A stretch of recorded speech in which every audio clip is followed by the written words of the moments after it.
Hi, good afternoon. I'm Delegate Stephanie Smith, Chair of the Education and Economic Development Subcommittee, bringing this hearing to order. Today, we will be hearing presentations related to the Maryland Economic Development Corporation, as well as MSDE funding for educational organizations. We will be beginning with our budget analysts concerning Maryland Economic Development Corporation. And Emily Haskell, the floor is yours. Thank you, Madam Chair. Again, my name is Emily Haskell, and I'll be presenting the budget analysis for the Maryland Economic Development Corporation, or MEDCO.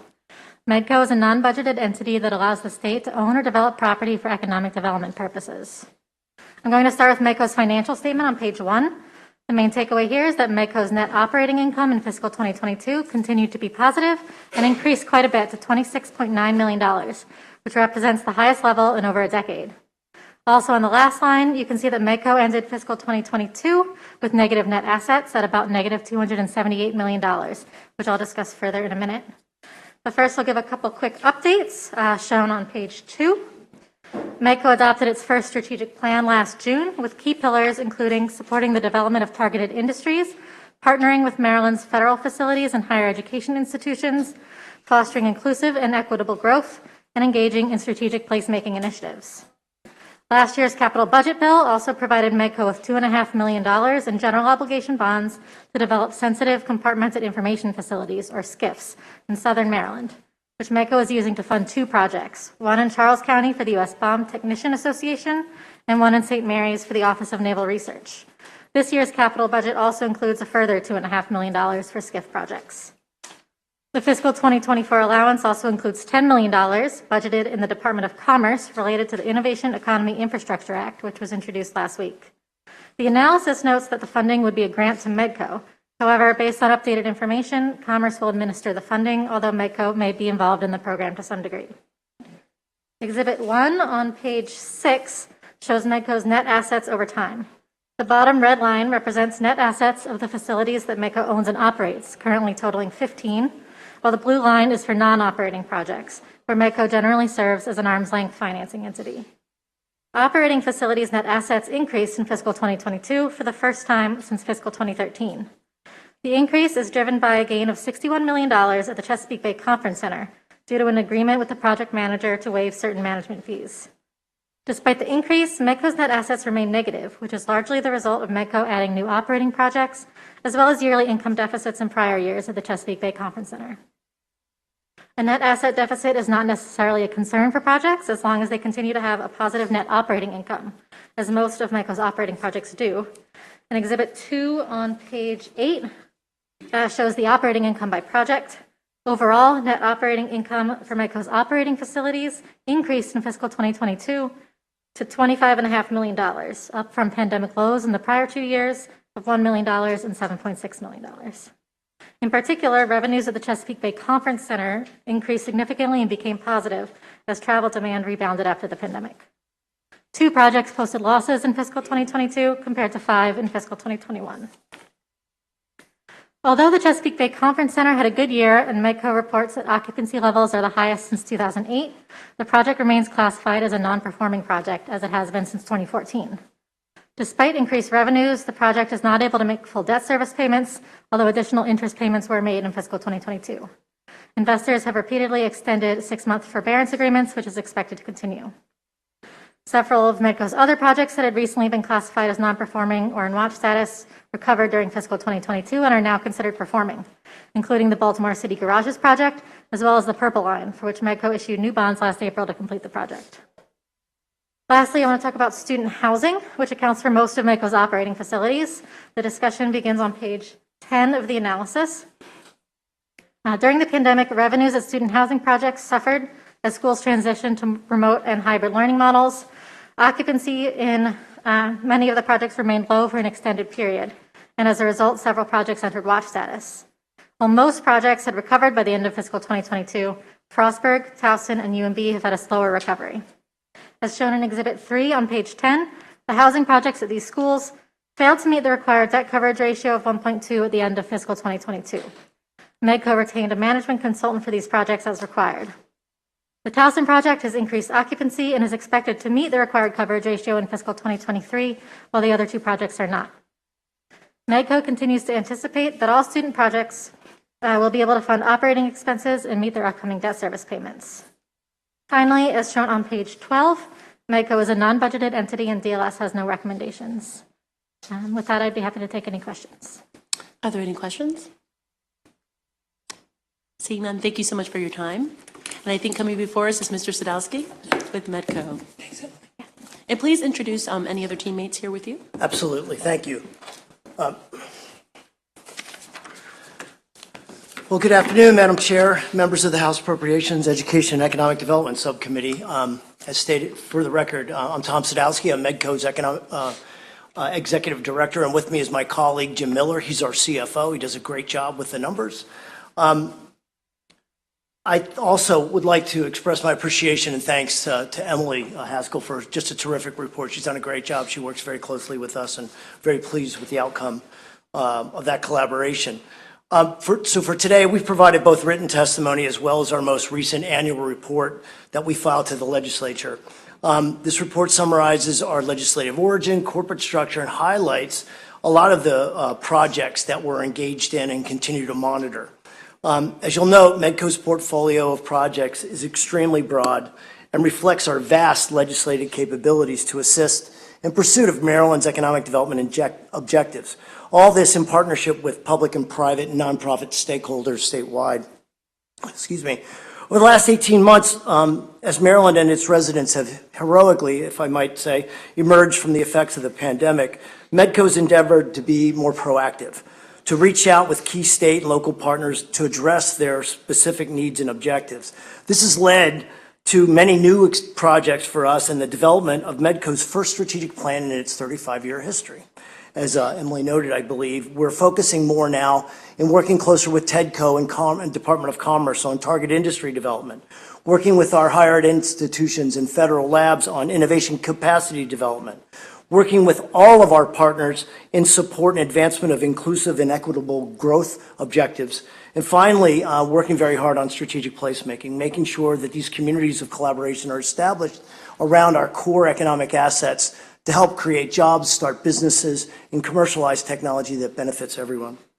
With this refined focus, MEDCO has helped to foster exciting projects in 2022 alone, such as the redevelopment of the Hillman Garage and City Dock project. I know everybody's very anxious to have that facility back online, but that was a $70 million project that we embarked upon in collaboration with the City of Annapolis. The development of secured compartmentalized information facilities in Southern Maryland with the benefit of a $2.5 million capital grant from this legislature. So that job alone is going to create, for that $2.5 million, we're going to create another $8 to $9 million in private investment and 200 jobs in that region of the state that's going to benefit and support not only mission operations at Indian Head, but at Pax River as well. And finally, one of our most exciting projects is the transformation of the Morgan State University campus. We've been partnering with them, and we're in the later phases of redevelopment of that campus, and we're probably all in close to $180 million in partnership with that institution. So that's one of the hottest HBCUs in the country, and we're really proud of the work we're doing there. MEDCO shares in this body's and our governor's enthusiasm for what is possible, and we look forward to working with you, the legislature, the governor, and all of our state and public and private stakeholders to be a critical solutions provider. And we're going to be driven, and we've done this, a lot of this work as part of our strategic plan and with our team, we're driven by 4 core values, and those are equity, integrity, community, and excellence. So those are the core values that drive our internal work and our work externally with all of our community partners. So working in this matter, we believe that we can and will grow Maryland's economy in a manner that benefits all Marylanders. Again, the DLS report, I think, does a great job of summarizing our work and our operations, and I'd be happy at this time to answer any questions, specific questions you might have, and thanks for your consideration. Thank you so much, Mr. Sadowski, for your presentation and for the collaboration you're focused on. I think that's usually music to our ears to hear a lot of our state partners working together for the good. Mr. Vice Chair? I saw the effort. There we go.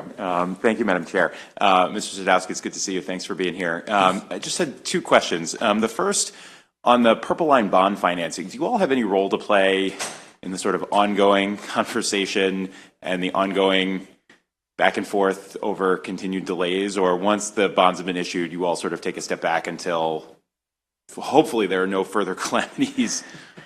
Yes, hopefully. We share in that hope. Knock on lots of wood, yeah. It was a bit before my time, but my understanding is we were engaged to bring on Ernst & Young's infrastructure development, take another look at how that transaction needed to be configured.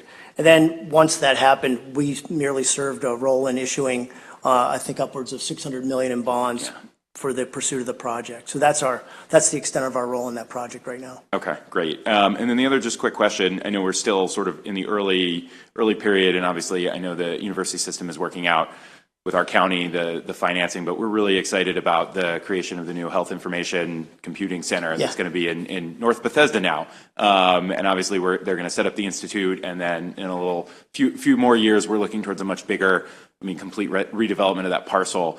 Just wanted to put it seems like it's already under radar, but, would love to have Medco's help, if needed, to try to bring what we think could be, literally 2 million, 3 million square feet of new life science development there. Absolutely. And I think if you're aware, prior to my joining Medco about 1.5 years ago, I spent 5 years as Vice Chancellor for Economic Development at the university system. And there's so much opportunity and potential there. And we're really proud to see the development of that very strategic, research asset in Montgomery County. So trust me, we're like a bad penny. We keep coming up and say, hey, how can we help? How can we help to leverage this? So that's fantastic. Yeah, and I think we're all excited that maybe that'll put us in the lead for ARPA H too. No doubt.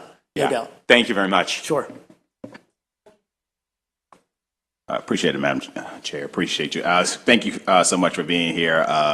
Great report. So I just had one question. See if you can elaborate a little bit more for us in the sense of in the Southern Maryland area building out that SCIF. I've been working in a SCIF environment for like 23 years now. So I know the importance of having that in that Southern Maryland area because I always have to travel a good distance to get into a SCIF to do the necessary work that I need to do.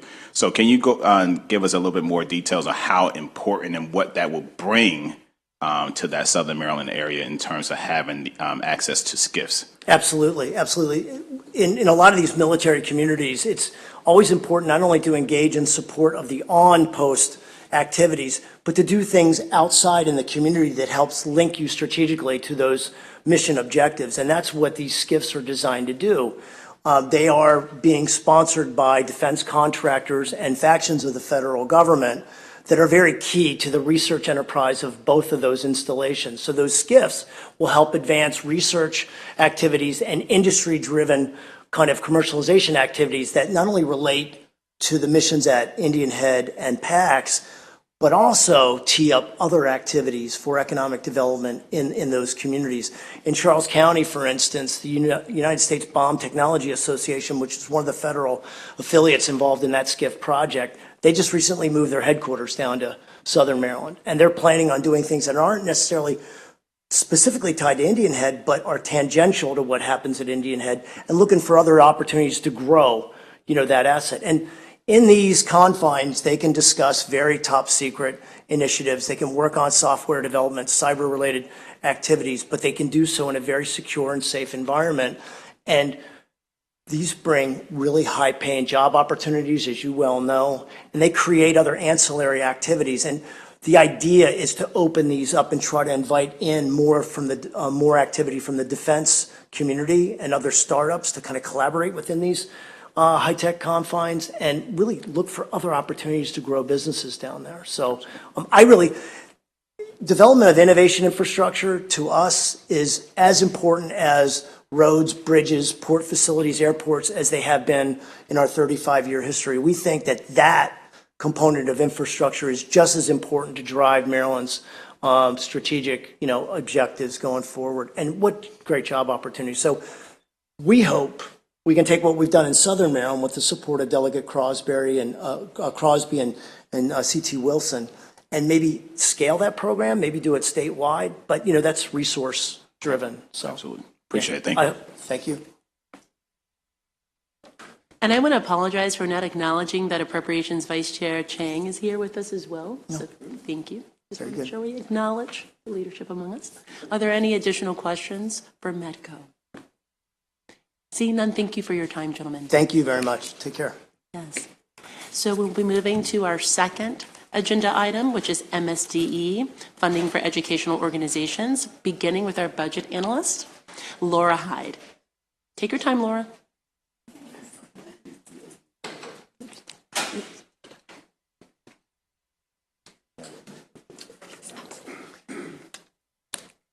Thank you very much, Madam Chair. Again, my name is Laura Hyde, and I'm presenting the budget analysis for MSD's funding for educational organizations. If you would please start on page 1. We're looking at the operating budget summary. You can see that the budget decreases by $1.6 million to $49.4 million. This reflects an increase for the Maryland School for the Blind and is offset by a decrease for in special funds for the program that's called Boost. If you will please turn to page 6, Exhibit 3. Maryland School for the Blind received federal stimulus funds, and you can see in this graph that they've spent most of those. They got $1 million, received $1 million, and they've spent almost all funds, $982,000, and they'll spend the remaining funds by September 2023. If you please look on the next page, page 7. Exhibit 4 shows you the non-public school federal stimulus funds expenditures. There were 3 allocations to non-public schools in fiscal 20 and 21. A first round of funding awarded $2.7 million. The second round awarded approximately $31.1 million. And then there's a third round coming up that could total as much as $39.2 million. And this shows that they've expended approximately $33.8 million, and because there's going to be additional funding going out, we've recommended that MSD submit an update to their committee narrative from last year on a report for this program. So if you please turn to page 11, Exhibit 8. This shows the proposed budget. You can see the $49.4 million, and then the change for the Boost program, and general fund increase for Maryland School for the Blind, and a slight increase in state-aided institutions. If you will please turn to page 14, Exhibit 10. So this is the enrollment for Maryland School for the Blind. Maryland School for the Blind has a formula that's determined by its enrollment count, which includes a 4-year average to soften increases and decreases. In this exhibit, you can see for the fiscal 2024 estimate, the school estimates that they will have approximately 354 students. That would mean enrollment for formula funding of 356 students. If you will direct your attention to the outreach student count for fiscal 22, which was 51, MSB discovered that they had some data missing in their monthly counts of the outreach students in fiscal 22, which resulted in this decline. And because they have a statutory formula that depends on an accurate enrollment count, there is the potential that this error could affect their funding in the out years. And so DLS has recommended that the school submit a report on this issue. If you'll please turn to page 17, Exhibit 12. This shows Maryland School for the Blind spending by category.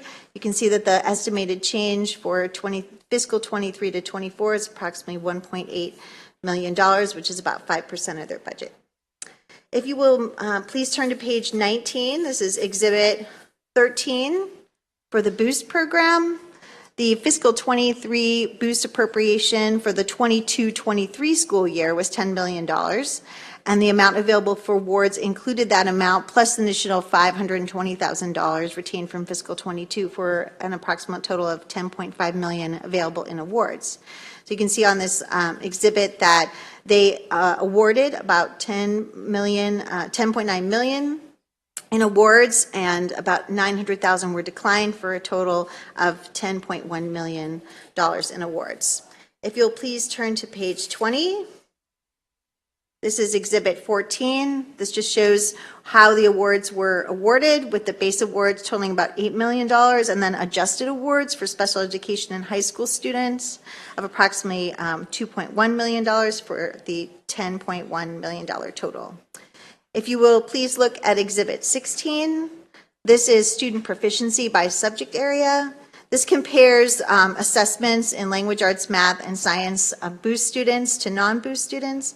You can see in all categories, comparing proficient students, there's about an 11% percent difference between boost and non-boost students scoring proficient on these exams.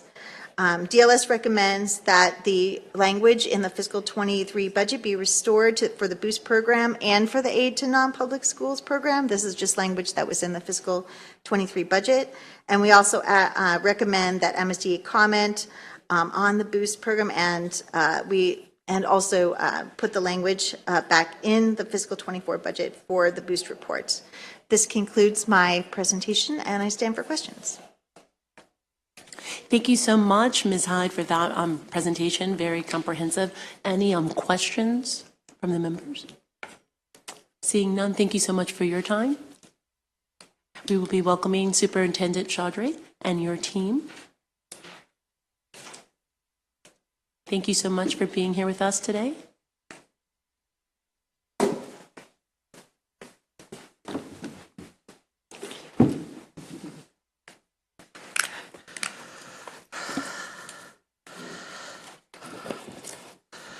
All right.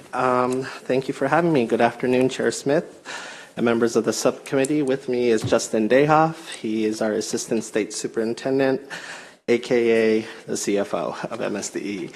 I am grateful to you for your continued commitment to education, and thank you, Ms. Hyde, for your thoughtful analysis and for your clear explanation of these MSDE-operated programs and services. As we begin today, I want to take this time to thank our education partners, all school communities, public, private, and all teachers, parents and guardians, students, caregivers, and families are working to recover from and move beyond the pandemic. The funding for educational organization budget includes the Maryland School for the Blind Industries and Services of Maryland, state-aided institutions, and several non-public school programs. Representatives from the Maryland School for the Blind and the Blind Industries and Services of Maryland are available to address their programs. I will respond to the remainder of the analysis. The Maryland State Department of Education, MSDE, as I'll refer to today, welcomes the opportunity to share with the subcommittee some of its success stories and to address questions raised by the analysts. This year, MSDE continued with implementation of the Federal Assistant for Non-Public Schools, or EENS, program. For anyone unfamiliar with the EENS program was a unique program established in the Coronavirus Rescue and Relief Supplemental Appropriations Act, referred to as EENS 1, and the American Rescue Plan Act, referred to as EENS 2, that provided funding to support specific services and assistance for eligible non-public schools. This program was unique in that MSD was unable by federal law to pass funding to non-public schools. Instead, MSDE had to, where it could, procure requested services and assistance for the eligible non-public schools and retain title and ownership to those services and assistance. This provision existed in order to expand the number of eligible non-public schools by not requiring Title IV anti-discrimination provisions to apply, which would limit the number of schools eligible to receive relief. Those provisions only apply if the non-public school was a direct subgrantee of the federal funds. Maryland's EENS 1 total award was about $36 million, and Maryland's EENS 2 total award was about $39 million. MSD procured services and assistance in the amounts of $33 million in EENS 1 and $14 million in EENS 2. $2.8 million in remaining EENS 1 funds, as stipulated in federal law, reverted to the Governor's Emergency Education Relief, or GEAR Fund, last fall, and Governor Hogan directed those funds to non-public schools who meet the Title IV anti-discrimination provisions as demonstrated by participation in the Maryland Non-Public School Textbook and Technology Program, which requires certain anti-discrimination assurances, ones I'll discuss in a moment. MSD provided the reversion amount of $25 million for EENS 2 last week and stands ready to proceed with administering the reverted funds now in the GEAR program as necessary. The provisions of the non-public school textbook and technology program, as prescribed annually in the budget bill, require schools to commit via signed assurances to abide by federal Title IV anti-discrimination law. This year, in addition to signed non-discrimination assurances, non-public schools also had to include specific anti-discrimination texts in their respective school handbook based on the language passed in the budget bill last year.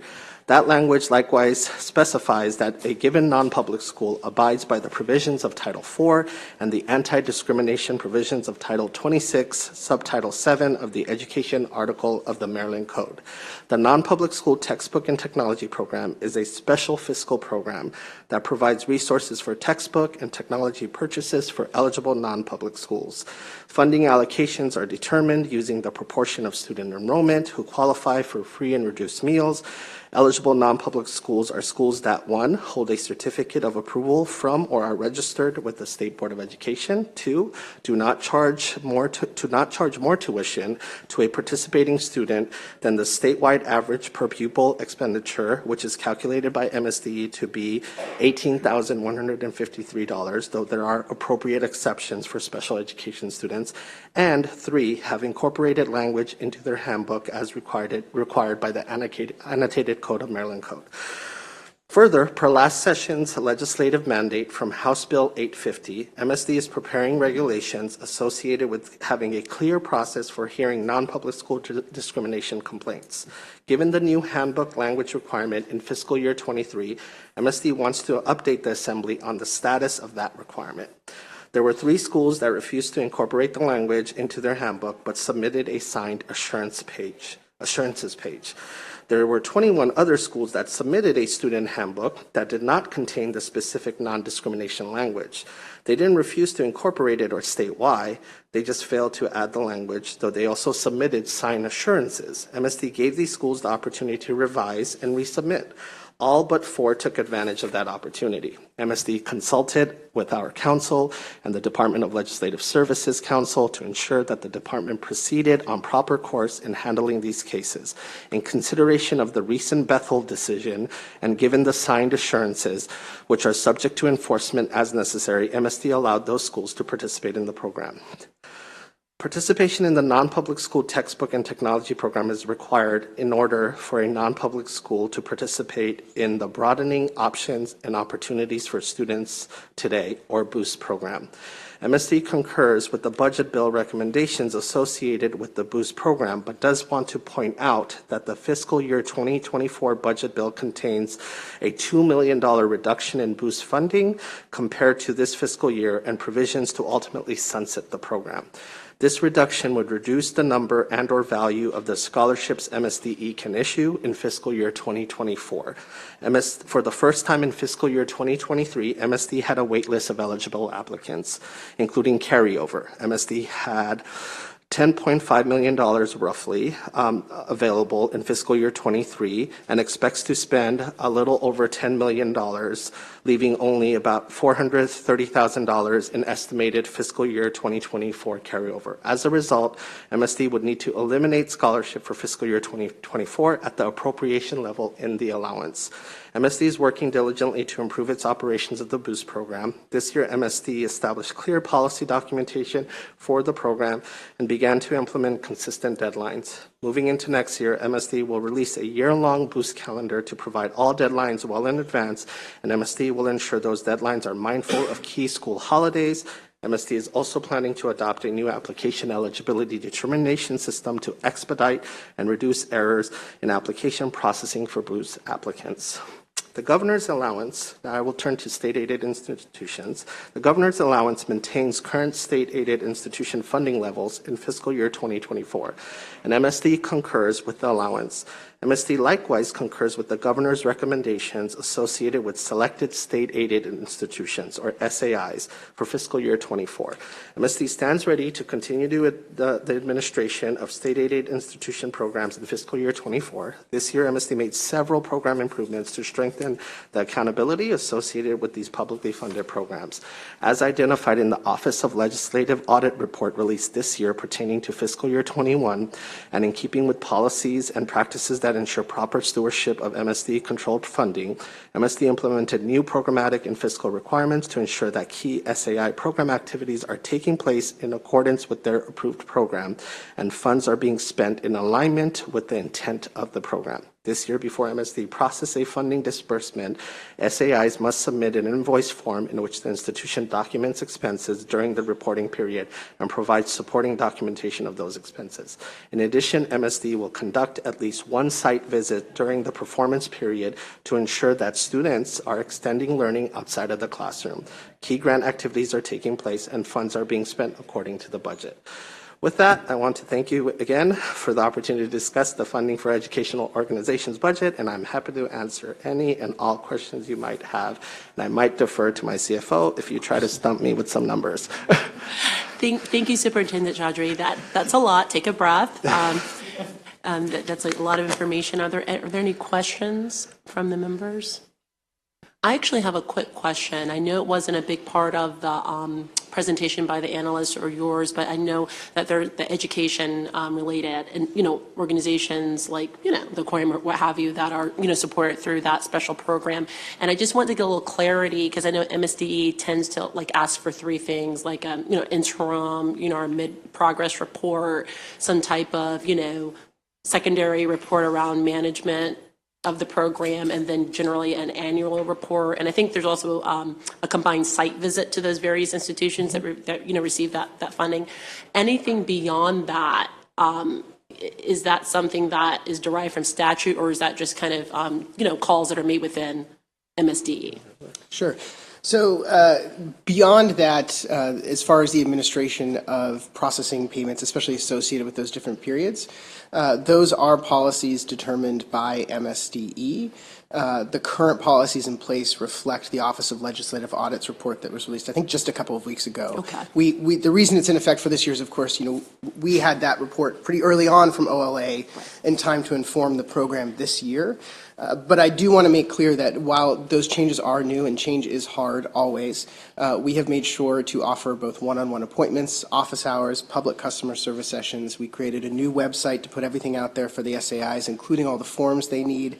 We've tried to limit it and keep it reasonable so that, for example, one of the things that we require is just to show us that you are indeed serving students from jurisdictions in Maryland. And so we said, just give us an email, show us the documentation. We don't want to overburden state-aided institutions. We want to thread the line between that, but also making sure that we're holding our point on accountability and our fiduciary responsibilities. I'm happy to hear that because obviously for the state of Maryland, we want to support Marylanders and accessing these SAIs. I just wanted to, just lift up that I appreciate that change can be difficult, but there's also a varied scope and capacity for some of these SAIs. Some of them are quite sophisticated and large, and some of them are much more intimate. And so the burdens we're putting on them, we want them to be appropriate in scope as well as honoring, the spirit of the mission. So I like to stay in close contact with you to ensure that we're not across purposes in the well-doing for Marylanders. So thank you for that explanation.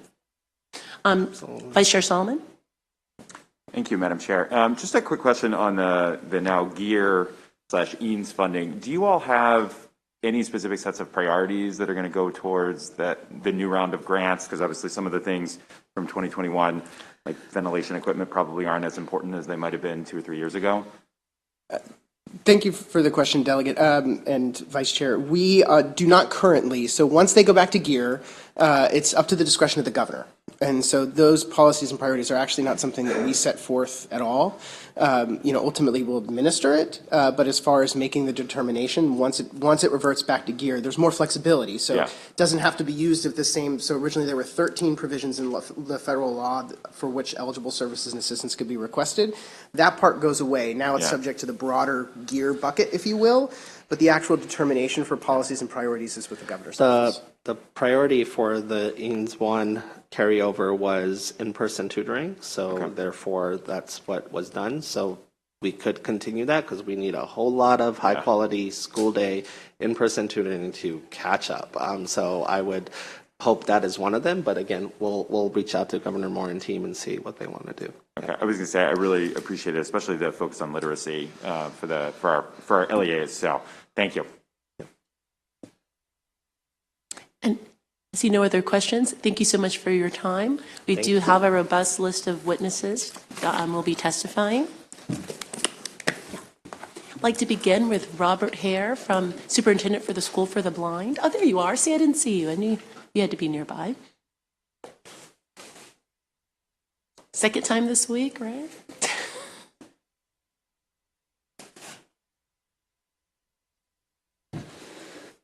Yes, second time this week. Thank you, Madam Chair Smith, and all of the committee. Thank you so much for this time. I'm Rob Hare, the superintendent at the Maryland School for the Blind. Most of you know who we are and what we do, serving over 1,300 blind students across the state of Maryland through our services at the Maryland School for the Blind. And I want to address the report from Ms. Hyde and thank her for her thorough and thoughtful analysis as usual. First of all, I want to address the enrollment data issue. We brought that forward to Ms. Hyde and to the MSDE and DBM immediately when we detected this problem. We've already rectified the issue, and we look forward to a full report in December as requested. Second, I want to focus this testimony on our request for $2.7 million for FY24. The intent and desire is for us to continue to maintain competitive salaries with Baltimore County Public Schools. As you probably recall, the FY21 pay plan legislation allowed a way for MSB to present our compensation needs to the Department of Budget and Management to be hopefully included in the governor's budget, in the state budget for competitive salaries. And in FY23, the current year, we were able to achieve a remarkable achievement by creating a budget with state support and our internal cost-saving measures to offer competitive salaries for all of our staff for the first time in memory. This was life-changing, particularly for our lowest wage earners, our paraprofessionals, housekeepers, our nutrition staff, and the people that really need it the most. They received an average of 30% increase in compensation. One day, during student recess, I was walking to my car and a paraprofessional made a beeline to me from the playground. She said, "I want to thank you for the pay increase. I can finally make ends meet and spend more time with my family as a single mother rather than taking a second job because of the pay raise." The compensation, as I said, is life-changing. Last year, before this year, obviously, we carried an average of 70 vacancies before this compensation plan. That's 20% of our workforce. It was challenging to have school, let alone provide for student and staff safety. With the new compensation structure, MSB attracted an unprecedented 4,000 applications this summer. That's 10 times more than we normally receive. And we filled more than 65 of those vacant positions before school started. We could afford to be selective with staff and not just accept warm bodies, which we don't want to do. The increase in state funding that's projected for FY24 is about $350,000, which is far less than what is needed for us to maintain our salary scales. Without the funding, the disparity would again begin to grow between MSB and Baltimore County, where we have the greatest competition for staff. And MSB won't be able to provide the raises and will experience the high staff turnover and the difficulty recruiting qualified personnel that we once had just before this particular year. According to state statute, MSB is required to pay teachers and professional staff the same amount as Baltimore County Public Schools. That's a requirement. The estimate for that alone is over $600,000 for FY24. So the $350,000 isn't even going to allow us to pay our teachers. We're going to cut other parts of our budget in order to meet that requirement. Most importantly, in order for us to provide the best service for our students, we need to be able to recruit highly qualified staff. Again, not just those warm bodies. We sincerely appreciate your support in our request, and I'll take whatever questions that you might have for me at this time. Thank you. Thank you so much. Are there any questions? Seeing none, thank you so much for your time. Thank you. Okay, the next witness, Ryan Fredrickson, National Aquarium.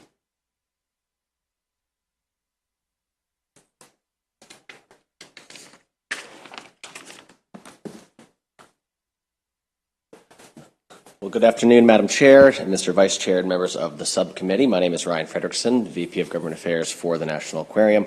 I'm here to request a favorable report for the proposed funding for the National Aquarium and other educational organizations under the SAI program in the governor's operating budget. Last school year, we welcomed more than 22,000 students as part of our Maryland School Field Trip program. This year, we're on pace to exceed that number as more schools return to in-person field trips. However, transportation, as I'm sure you know, continues to be a barrier for in-person field trips, even from schools in our own backyard. The National Aquarium has been a grateful recipient of SAI funds for over 35 years. In the last 3 decades, the SAI program has grown from only a few organizations to serve 60 deserving Maryland institutions. However, as many of you have already heard, funding has not kept pace with the expansion of the program. On average, SAI funding supports approximately 40% of the aquarium's costs to administer the field trip program, and the aquarium underwrites the remaining costs associated with continuing to allow Maryland students to visit for free. And despite this long record of service and willingness to invest our resources to welcome Maryland students, we were dismayed when SAI recipients were suddenly informed that last fall reporting requirements associated with these funds would be dramatically increasing and effective immediately. Recipients are now asked to submit twice the number of reports per year with far more detailed reporting requirements. These new requirements take staff time away from their regular duties, including SAI-related engagement with students and educators. While we don't have any issues with showing proof of compliance with the terms of the grant, the way these requirements are rolled out and the time required is an obstacle for our organization, and I'm sure for others as well. So we hope the subcommittee will continue to help set reasonable reporting expectations for these much-needed funds. And with that, we respectfully request for you to approve the funding included in the governor's budget. Thank you. Thank you so much for your testimony. Any questions from the members? Seeing none, thank you so much for your time. Appreciate it. The next witness, Alani Yao Buffo. And please correct your name for the record if I've made a mistake. Welcome. Good afternoon. My name is Alani Yao. I was born in Ivory Coast, a French-speaking country, and I'm a veteran. I've been living in Maryland for almost 9 years. My family and myself are glad to be part of this state because the Maryland community is great. We have good and welcoming people living here. I would like to thank you for this opportunity given to me to talk about the Boost Scholarship. Thanks to this program, my daughter was able to attend kindergarten and first grade in a private Catholic school. It's hard to make ends meet, but Dad and I chose our kids' Catholic school because it was the best for them. As we were planning for our son to attend the same school next school year, we heard that the program is about to be phased out by the governor's office, which we see as a tragedy for our family. Other kids in future generations deserve to have the same opportunity. The Boost Scholarship really helped us for our daughter's tuition, and we hope it helps us for our son's tuition as well. We praise our officials for keeping this program, so Maryland parents can make their kids attend the schools they see as a better fit for them. Boost is part of our success story in Maryland thus far, and it is for many others as well. Thank you. Thank you so much for your testimony. I'm going to ask several folks to come up. You're free. I want you to stay there so that if there's questions afterwards, we can pose them to you at once just to make it more efficient. So could Stacy Boyce and Ahim Cadiz also come up? And then you can stay, then, if there's questions. Thank you for joining us.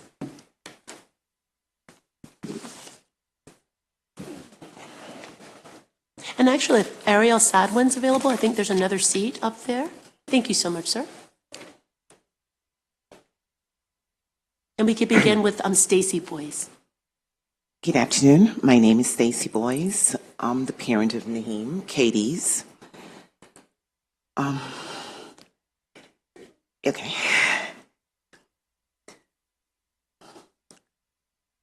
I'm pleased to be here today to talk to everyone to what the Boosts have done for my kids, my family. That's all I have. As a single parent I moved to America. I don't have that much education. I came from a single mother. I lived in foster care for a couple years. And I always want the best for my kids. So when I heard of the Boost program for my oldest son, I enrolled him into Calvert Hall. And this Boost program did so much for him. He became a strong Black African-American man of who he is today. I couldn't have done it without your help. And I'm asking for the help today, not only for me, but for my son, Naheem, and for other parents and family who has the same problem, that we live on one income. The Boost program has done a lot for my son and has done a lot to help me, and I'm pleading and begging for you all to please don't cut it. There's more success stories behind this. There's parents who has much more stories than mine who wouldn't come forward, but I'm coming forward today for them. And thank you for listening to me. Okay. You had nothing to be scared of, did a fantastic job. Thank you for being here with us. Thank you. And for your son? Thank you. Good afternoon. My name is Naeem Cadiz. I'm a junior at Calvert Hall High School. I'm here today to speak about the profound impact that the Boost Scholarship has had on not my educational journey, but my family's financial experience. Throughout my life, I have attended both public and private schools, but it wasn't until I found Calvert Hall that I truly felt a sense of belonging and community. As an African American, I always longed for a place where I could fit in no matter who was around me. Growing up, I saw many sacrifices my mother made to provide me and my two siblings with the opportunity for academic success. My older brother served as a role model for me, showing me the ways in which Calvert Hall shaped his character and outlook on life. He taught me the importance of working hard and grinding for what I wanted in life, giving me hope for my own future. However, my biggest fear is that others may not be able to afford the opportunities that the Boost Scholarship has provided for me. The scholarship provides critical support to students and their families, helping them to stay afloat and pursue their education with less stress, and stress-free education is the best education. And I know from experience that I can make all the difference in a student's success. The thought of the Boost Scholarship losing funding is frightening, and it brings me great concern knowing that I might not be able to return to Calvert Hall next year. This scholarship has had a profound impact on my life and the lives of so many others, and I plead you to consider that it can be continued to be funded, as it won't only help me continue my own personal education journey, but help me begin another person's educational journey. No child should be left behind. Thank you. Much for your testimony. Mr. Sadwin, and please correct if I pronounce your name incorrectly. I would like to make sure it's for the record correct. Sadwin is perfect. Okay, great. I'll clarify the record as well. Good afternoon, Madam Chair, Mr. Vice Chair. Good afternoon, Committee Chair, Vice Chair Chang. Thank you for joining us and honoring us with your presence, and members of the subcommittee. It's always an appreciation I have to have this opportunity to address you. For the record, my name is Rabbi Ariel Sadwin. I speak on behalf of Agudath Israel of Maryland, representing more than 10,000 Jewish day school students attending 30 Jewish day schools across Maryland. On behalf of Maryland CAPE, our state's non-public school coalition, representing approximately 120,000 students. Having been a participant at these hearings for nearly all of the last 15 years, I have great appreciation for the support that this subcommittee has provided, as well as its companion across the street and the general budget and appropriations committees for the non-public school allocations. Nearly all the 20 participating Jewish day schools are categorized in similar income reporting categories as my co-panelists here are representing lower income families who struggle greatly and cherish the program that provides them this benefit. In the Jewish community, in the last reporting year, there were 1,100 scholarships that were provided. Many who received the high school bonus that was mentioned, and even many more who received the additional special needs scholarship. All of that is part of this program, which makes it operate and help to create the incredible impact that it has. Just to clarify, all of our schools have disavowed discrimination They sign the assurance documents, as was mentioned by the superintendent. All of our schools are compliant with student assessments. They've all adapted the mandated requirements to allow these programs to perform as they have. Program is working. It's achieving its intent. It's providing these benefits to a very worthy low-income population, families who do their best to make ends meet and to provide the best for their children. But most importantly, the children are getting a solid education, and that's the most important item. We thank you and your colleagues. We thank the superintendent, who I see he left, and the assistant superintendent, their entire team, who expend tremendous effort to make this program work year in, year out. The members of the advisory board who also work through the details of this program, we have great appreciation for them. Obviously, the big topic of conversation is FY24, and what's the allocation going to be? We implore, we request to the most and greatest sincerity the full funding, the $10 million funding as it was the last couple of years, without the phase-out language, as my co-panelists have said as well. And we thank you. We thank you for the opportunity, and we hope that you will consider our presentations and make a decision that's the best for all of Maryland's children, public, non-public, and everyone in between. Thank you very much. Thank you so much for your testimony, Rabbi Sadman. My apologies for not giving you the appropriate honorific. No and are there any questions from the members for the panel? Talcott Mangione. Thank you, Madam Chair. Thank you all for being here. And for my fellow Calvert Hall brother, really appreciate, honored to have you here. It's interesting, I spoke with, I ran into Brother John Kane from Calvert Hall at a recent event, and it's amazing to hear him tout the success stories and then actually see you here today. I'm sorry, what was your name again? Naheem. Thank you for being here and talking about that story. I guess my question would be, if you were not a recipient of this Boost Scholarship, do you think you would be in, what grade are you in? I'm 11th. 11th grade. Do you plan to go to college? Yes, sir. And do you think you would be on that path if it wasn't for this scholarship? Or anywhere near as strong of a path as you seem to be on? I feel like the scholarship provided me and Calvert Hall provided me a stronger path. Not only with becoming a man, like becoming a mature man, Calvert Hall provided me with the experience and the attitude and the work ethic, and I got to see it. I got to see my classmates in Howard classes who graduated last year. I got to see them do it, and it's just provided me with motivation and experience. So I would say Calvert Hall provided me with motivation. I really enjoy hearing that. It's fantastic. Thank you very much. Well, thank you. Any other questions for this panel from the members? Seeing none, thank you so much for being before us today. We have a few more folks that have signed up to give testimony. Thank you so much for coming before us today. Thank you, Madam Chair.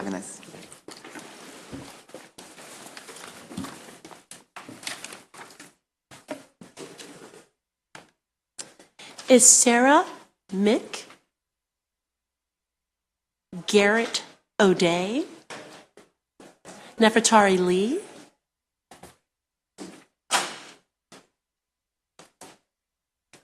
and Jasmine Barkley? I think we have seats for those four. And Sarah, I'm sorry if I pronounced your last name wrong. Mickey like the mouse. It's Mick, always I almost a wanted challenge. to say that. It's okay. Good afternoon, Chair Smith, Vice Chair Solomon, and members of the subcommittee. My name is Sarah Mirsky-Mickey. I'm the Deputy Director of the Baltimore Jewish Council, which represents the Associated Jewish Community Federation of Baltimore and all of its agencies. I'm here today in support of allocation of level funding for the textbooks and technology program, but I urge the committee to reject the governor's cut from FY23 levels of $10 million to $8 million for the Boost Scholarship Program, as well as a proposed phase-out language. While we fully support full funding for our state's public schools, we recognize that public schools do not always fit everyone's needs. The Boost program has helped thousands of low-income children in our community and in Maryland as a whole. While test scores are not everything, one only has to look at the side-by-side test scores to see the difference of these kids. The Boost student proficiency is significantly higher than the state average for public schools. And it's even higher in the public school district where most of the students are assigned. But don't take my word for it. You've heard from parents, and you'll hear from more today, and from students talking about the real impact this program has had on their lives. Cutting and phasing out this program has a huge impact on people. It will hurt so many kids who want an education that is best for them and their families. But level funding the program to FY23 will have virtually no impact on our $60+ billion budget and our over $8.8 billion public school budget. For these reasons, we ask for the Boost program to be funded at FY23 levels at $10 million and for the phase-out language to be taken out. Thank you. Thank you for your testimony. Garrett O'Day? Thank you, Madam Chair, members of the subcommittee. Thank you for having us today. And for the record, Garrett O'Day, Deputy Director of the Maryland Catholic Conference, representing about half of our non-public students in Maryland. And I echo exactly Sarah's position here on what we're asking for with the Boost program. That's what I want to talk about a little bit today. I just want to remind everybody that the average household for every Boost recipient is $36,000 last year.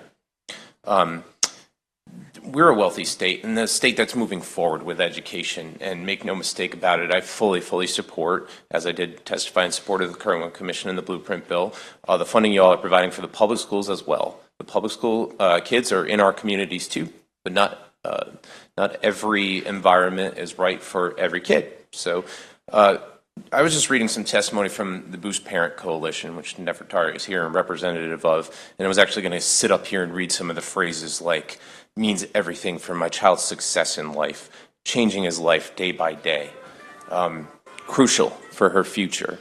But literally, just by being a grown man, I get choked up at the thought of taking away these opportunities for them or for future generations. So I just want to highlight that these programs, like Boost, are in 32 states now, so Maryland is no outlier.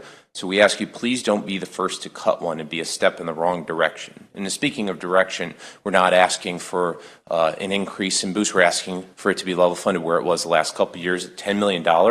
By comparison, the District of Columbia provides $20 million for their Opportunity Scholarship Program. Virginia has one that's higher than ours. Pennsylvania provides $495 million for their program. Deep Blue, Illinois provides $75 million for their program, and the Democratic governors in both of the latter two support those programs now. Boost is life-changing for kids, and it's going a long way. So we thank you for the appropriations for the last several years. Boost has given out around 20,000 scholarships over its history. We just ask for level funding from the last few years at $10 million with no phase-out language, please. Thank you. Thank you so much for your testimony. Nefertari Lee? Hi. Madam Chair and the members of the committee, thank you for hearing us today in support of this lifeline of a program. I'm Nefertari Lee, and I was a Boost recipient parent. My son Bryce had the opportunity to attend a private Catholic high school on the Boost Scholarship for 4 years. He's gone on to college and is thriving due to the opportunities that were provided to him through the Boost program. When Bryce received Boost, I started to help other parents apply and to get involved. I personally saw the difference that the options provided by Boost made in the lives of these families, and that's why I'm still here today. I'm now a parent leader of Boost Scholarship Coalition, which is a coalition of thousands of parents and Boost supporters. Please bear with me. I do not have my glasses today. Oh, take your time, please. During Bryce's freshman year, we lost my oldest son to gun violence in Baltimore City. Bryce was lost too. His school rallied around him and supported him and our family and made sure that our trauma was addressed and supported. He went on to graduate with straight A's and left his school as the first African-American soccer captain that the school had ever had. Bryce was accepted into every single college he applied to. This is more than just about an education. Bryce got an excellent foundation for his future. He gained a sense of self-worth, confidence in himself, and compassion for others. He also got to see himself as a leader and was placed on a platform to promote change. These stories don't end with Bryce. I hear it all the time with Boost. But I'm going to level with you. You've got phase-out language that's in there that will end these opportunities for these students. If you let that stand, you'll be making the wrong decision. These kids are our future. We need good public schools, but we also need good supplemental options provided through Boost as well. Those two things don't have to be mutually exclusive. Get rid of the phase-out program. The phase-out language. The $2 million needs to stay in there and get back in there so these programs can still thrive and survive. Don't cancel the future success stories like Bryce. I thank you again for your time. Thank you so much for your testimony. We greatly appreciate it. The last member of the panel, perhaps, maybe if you switch. Oh, there you go. Slide it down. Great. I'm Jasmine Barkley. Good afternoon. My name is Jasmine Barkley, and I am a mother of 2 girls who attend a non-public school in Baltimore City. I stand before you to tell you why boost funding is critical to families like mine, but you would need to understand the reasons and know my family.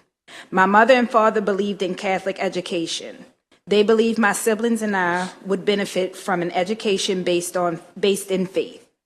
They both worked hard to afford that for our family. And through the support of the community and church at that time, I was able to attend a Catholic school. The need for an education based in faith is still needed. But sadly, religion and faith is not the driving force behind reasons I choose a non-public education. My reasons, and for so many others who choose non-public school, is safety. My children go to school knowing they are safe. The buildings they learn in are welcoming, they are clean, they have heat. My children they do not fear other students in their schools. They are not witness to shootings and violence during their school day. They are safe. Both my girls are scholars. My oldest daughter was awarded salutatorian as the first graduate of Mother Mary Lang Catholic School. She is now excelling at Mercy High School, where she plays basketball and is continuing her academic achievements. My little one is in kindergarten. She's reading and learning to count money and comes home every day so excited about learning. I know the success both of my girls will have is because of the academic rigor that the schools I have chosen to send them to offer. My girls aren't just numbers in their classrooms. They aren't lost amongst masses of students. I know my children's friends by name, and their teachers know them all too. Faith drives me in believing that good people like you and the citizens of Maryland believe in this type of education for all children, that regardless of your zip code, your neighborhood, your job, that a good education, a meaningful education, is attainable. My girls' lives would be so different if it was not for Boost. Imagine how many more lives can be changed and different with Boost. Thank you. Thank you so much. Are there any questions for the panel from the members? Delegate Mangione. Thank you, Madam Chairwoman, for a second question here. And thank you again for your incredible stories. I guess the gentleman mentioned, can you answer how much is the average scholarship for a Boost recipient? Well, and this is how it always has been. Your budget language is always prioritized kids who transfer from non-public schools, so they get about 3 times the amount of money. So that is important to know. The majority of the dollars are going to kids that transfer from a public school. Opponents will sometimes say more kids were already in a non-public school. The dollars are going to the kids who transferred. So those who are already there are only getting about $1,000. The kids who are transferred from a public school will get more money, about $4,500, I think it was, for elementary. That extra money from a couple years ago instituted a high school enhancement because that's more expensive they get an enhancement of $3,000, and that's what we're worried about will go away with this $2 million cut. Is that the high school enhancement will be reduced. MSD testified they won't be able to fund as much scholarships as it is, but the high school students need that so much. So, I mean, the maximum award is about $7,500, therefore, for high school students.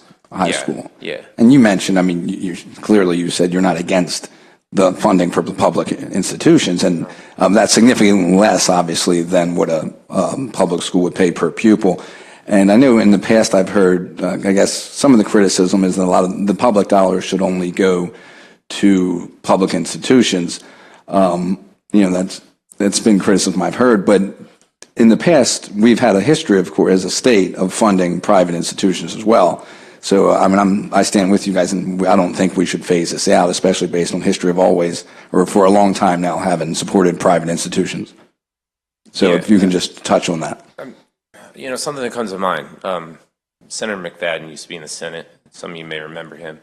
He used to say this every year. He'd ask those folks who said public dollars for public schools, and our public schools should be funded, but he would say, what about MICUA? MICUA gets, I think, hundreds of millions of dollars, don't they, for private institutions. Because it's higher ed, the same group, should I say, does not oppose those because it's higher ed. Y'all give out delegate and senator scholarships. I think those do, if I'm not mistaken, sometimes go to students who attend a private college, for example. So because it's K-12, that's, I think, why that argument is made, and it gets a little bit of a different treatment, and I don't think it should. Thank you all for being here. Thank you. Thank you so much. And I just want to level set the conversation for us that the target per pupil foundation amount that the state does pay per student and for fiscal year 2022 was $7,900, and for fiscal year 23 would be $8,310. So I just wanted to make sure people know that they're comparable amounts, just for the record. Any additional questions? Oh, great to see you, Delegate Grace. Great to see you. Any additional questions for the panel? Thank you so much for being here today. We would greatly appreciate it. I would like to call Anna Carvajal and Janet Jimenez up, as well as Donna Gunning and Rochelle Dews, if they're present.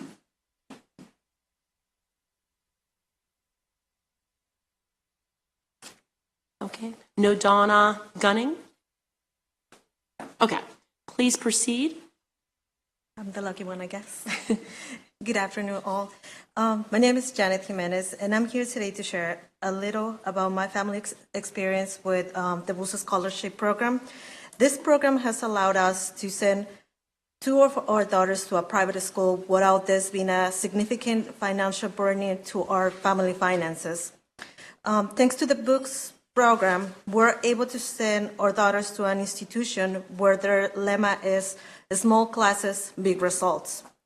This educational environment will be something really hard to provide for our kids without the help of our programs like Boost. As you might agree with me, education is the best way to fight poverty. Being in a school like that gives them a better chance to succeed in life, despite all the cons, being a female, being part of a minority, not being part of a wealthy family. And it also opens the door for people like us. I'm happy to share that when my oldest daughter started kindergarten, she was the only Hispanic child in her class. Now she's in 5th grade. And every year we have seen more and more diversity at her school. And this brings such a joy, not only to me, but to all the community, because it shows that it can be possible. It can be done. Like parent before me said, despite your zip code. This not only enriches our school community, but our entire community. And this would not be possible if it wasn't for programs like Boost. So I'm here today to ask you to please keep in mind the benefits for our kids and provide the needed funding to keep this program open. Thank you very much for your time and for allowing me to share my experience. No, thank you so much for being here. Are there any questions for this for Ms. Jimenez? Seeing none, thank you so much for your time. And the last few folks here, they're all written? Oh yeah, they're all written. I think we're good to go. Thank you so much for everyone who's participated in today's hearings for both MEDCO and MSDE. With no other questions, that concludes today's budget hearings. Thank you for coming and participating today.